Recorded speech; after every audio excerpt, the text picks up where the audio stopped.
On a la rue ici, là-bas.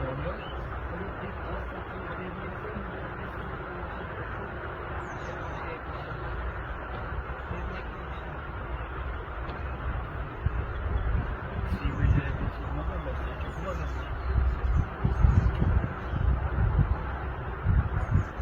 Et que le petit volet, pas de...